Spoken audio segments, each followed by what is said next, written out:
This is a filet mignon, and I'm gonna show you the best way to cook it. Filet mignon is a lean steak cut from the tenderloin, the same cut as the small muscle on the porterhouse. It's extremely tender and therefore the most expensive cut on the cow. But the lack of fat means it can be lacking in flavor.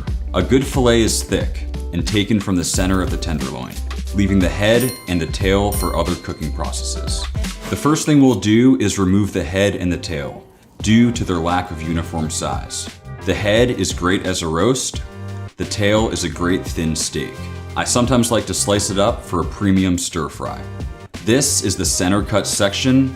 It's also known as the Chateaubriand, and it's where you'll find the filet mignons. I like fillets on the thicker side, 1.5 to 2 inches. Like all steaks, there are two variables we need to think about. We want to develop a thick crust, but at the same time, evenly cook the inside. The crust requires high heat, the even cooking requires low, even cooking. Our goal is to maximize each. Dry brining will really help with this effort. We do this by adding kosher salt to all sides the day before cooking.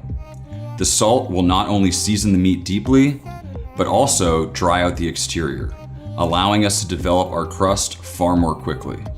Once salted, set them on a rack for airflow around the whole steak, loosely cover and place in the fridge overnight. If you don't have this kind of time, season with salt directly before cooking. Okay, it's been 12 hours and as you can see, our steaks have changed dramatically. The exterior is quite dry. They've also darkened in color just a little bit.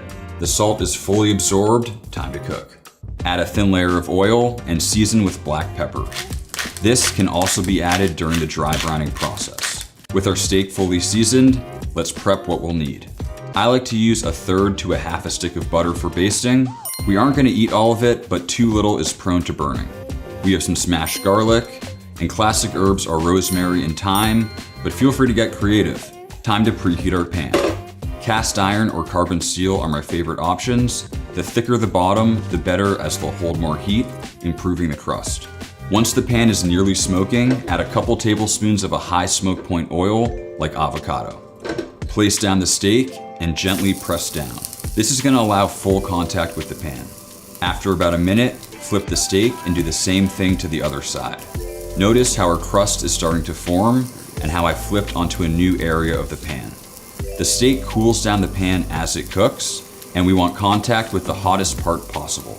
After about a minute, continue flipping frequently until our crust is nearly set.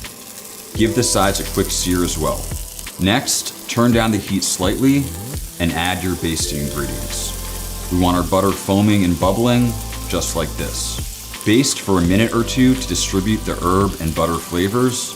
The hot butter will also start to cook the steak from all sides. At this point, our steak is still essentially raw on the inside, which is what we want. Remove from the pan and place on the rack. Notice how we're not placing the cast iron directly in the oven. The remaining heat in the cast iron would continue cooking the bottom for an uneven final product. Insert a thermometer and place into the oven at 200 degrees Fahrenheit. Now we have about 10 minutes to clean up or pour some drinks. Keep an eye on that temp. For rare, pull around 115 Fahrenheit or 120 for medium rare. Our steak's now fully rested. I like to finish by pouring that hot herb butter directly on the steak. This reawakens the crust while distributing those flavors. Time to slice. Let's see how we did. As you can see, we have a near perfect edge-to-edge medium rare with a minimal gray band. This to me is just about perfect.